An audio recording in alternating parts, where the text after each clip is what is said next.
Good morning. Now our kids are coming. 2 days to go. Niko na swali. Tumejitayarisha kugojea watoto. Tuko tayari kupokea watoto. Mengi yamenenwa, mengi yametanjwa. Kidore imeelekezwa kwa mzazi. Sana. Imeelekezwa kwa mzazi kwa sababu mzazi ndiye alitoka na jina kama mama na kababa. Na hatukatai, tulifanya hivyo. Sana sisi wazazi ambapo tulilea watoto wetu. Tulipata watoto 2000 going upwards. Watoto wetu tuliwaita kama mama kababa, and we bought them expensive gift and we treated them like apples. Now today they are rotten apples. And now they have done a lot of things, a lot of evil things in their schools, in the society, in our churches, a lot of things. They have done a lot of things. And we are just there. Sasa break imepeanwa. A break ya kutoka Friday mpaka Monday. Na swali niko nayo ni, are we prepared for our daughters and our sons? How are you prepared? Kama mzazi, tunaona lawama kubwa ni kwako mzazi. Umejitayarisha namna gani? Ni nini hujui ungetaka kujua? Ni wapi mlipoteana na mtoto? Hii wakati tuliwapatia jina kababa na kamama. Ni vipi unaona ungefanya na hukufanya? Nataka nikuhakikishie ya kwamba so long as you are alive, so long as you are breathing, there is always a room to do a change. There is always a room to mend the gap. Now they are coming. Tumeambiwa mambo za kiboko.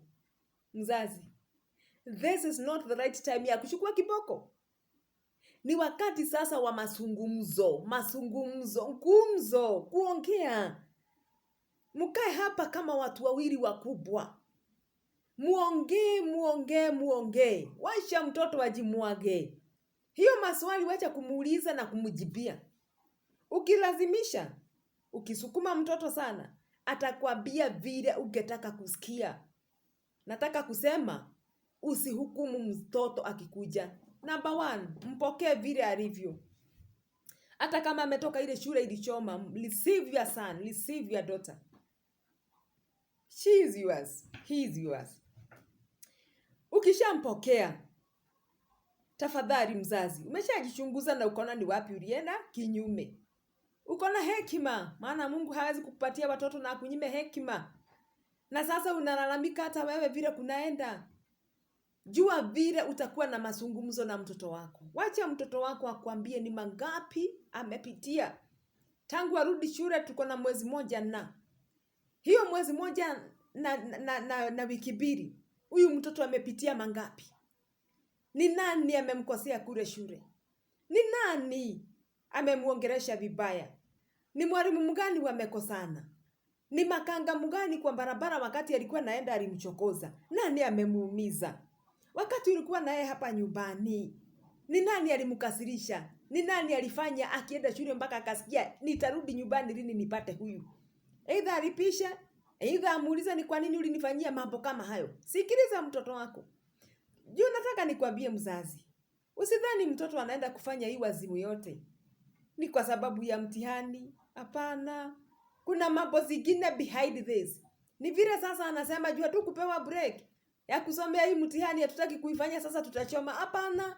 Kama mtoto is well disciplined, hawezi choma shule kwa sababu muda imekuwa kidogo sana. Hawezi. Hapana. Atafanya ile mtihani yake vile kutaenda kuende tu, yeye hajali. Akili yake by the way si ya kustuka ati kutaendaje. Yeye anaona tu ako kwa mikono ya mzazi. But kuna mambo zingine anajaribu kufunika na hii mambo ya shule. Kuna mambo zingine anajaribu. Na mkumbuke ni percent kidogo sana inafanya haya mambo. So tafadhali mtoto akikuja, mpokee vile alivyo. Zungumza na yeye mazungumzo ya kirafiki. Usihukumu. Don't label your daughter, don't label your child, don't label your son. By the way, they are our daughters, they are our sons. They are not criminals. By the way, they are not criminals.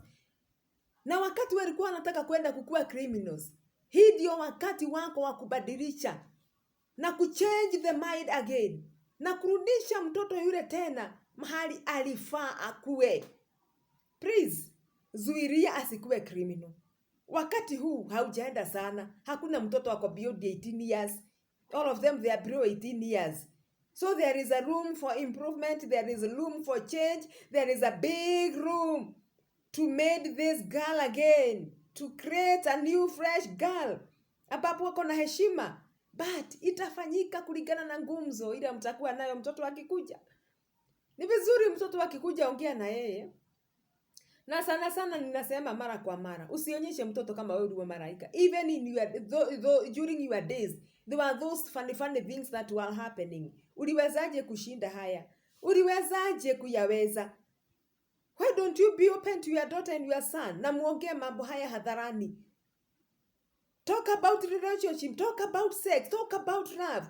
Because wasichana wengine hata wame-influence wengine waende nyumbani wakaone boyfriend zao. Why don't you talk about love openly? Na umuonyeshe hata hale love vile ilizote zake ni nini. Some boys that want to come home, not because they want to relax or what. In fact, utawaona wakikuja. You will never get one at home. Wanataka wakuje waende wakafute ile vitu wanafutanga na huko. Na kiu imepanda sana. Nasikia kiu akona ile hamu. Kwa sababu ile muda tulikuwa nayo kubwa alishaonja. Shule hakuna. Now your son want to come and take the dose. Because ile ilikuwa kwa mwili anasikia inaitisha. And so on. Mambo mengi. Hata anataka, mwingine anataka akuja aone girlfriend wake. And we are just there thinking that ni exam and ni nini ama ni shule ama ni principal ama ni hapana. Kuna mahitaji zingine sana zinawafanya wafanye haya mambo yote. Na ukiongea naye vizuri atakwambia. Na ukiwa mzuri sana utasoma mtoto wako hata kwa matendo. Na utamuona na utajua ni nini nasubua mtoto wako. Na kuna neno utamwambia na hata akirudi shule hakika atakuwa amejiona, amejitafuta na atakuwa na zile sensa kusikia hapana, sifai kufanya hivi. Kuna kitu itakuwa tu inamuongelesha inamwambia my mother said this. My father said this. But if you are absent parent, mtoto wako atarudi tu akiwa vile ama arudi atakuwa mbaya. Kwa sababu kama ni girlfriend ataenda muone, kama ni nini mambo mingi. Ataenda kuja afanye, kama ni dawa atakunywa na arudi sasa akiwa vile alikuwa, akiwa hata na joto zaidi. Can we reverse these things that are disturbing our children? Can we do something? Can we show them love? The true love now. Na sasa juu ni wakubwa. Mi naona the true love now can come only through talking, speaking, fresh dialogue, healthy dialogue among our daughters and our sons. Hii si wakati kwanza wa kuwekelea mikono na kuomba na kusema ishindwe. Ni wakati wa kuongea. Hakuna pepo ilikuja. Hakuna demon ilikuja. Hakuna shaitani alikuja. We talk to our daughters, our sons one on one. And ikiwezekana, mzazi ongelelea ile mambo iko. Wacha kuongea ile mambo haiko. Wewe unajua ni kitu gani, ni dhambi gani iko katika dunia wakati huu with our young generation? Ile dhambi iko ni ya drugs. Ile ingine iko ni hii ya relationship. Tukiongea about relationship tunaongea about sex. Hii mambo ndio ziko. Ongeleleni hii mambo yote. Ile mambo iko ingine ni kukuwa influenced by bad company. Talk about the issues that are there. Waje kusema ati shetani asikuja kukuingilia na akwambie ufanye hivi na ufanye. Akikuja mkemea, hapana, muongeleshe, ajue na atasikemea kwa njia gani. My brother, my sister, ongeleleeni mambo yale yaliyo, si yale haiko. Hii ni wakati wa kuongea, si wa kukemea pepo. Watoto wetu si pepo, watoto wetu si criminals. We can make them better again. So please, be ready for your daughter. Be ready your son. Be ready for dialogue. Healthy dialogue. And I am very sure that watoto wetu hawatarudi shule vile watakuja. Watarudi kila mtoto akiwa na just a word of wisdom from her mother, from her father. Na by doing so, December hatutalalamika. My friend, be wise.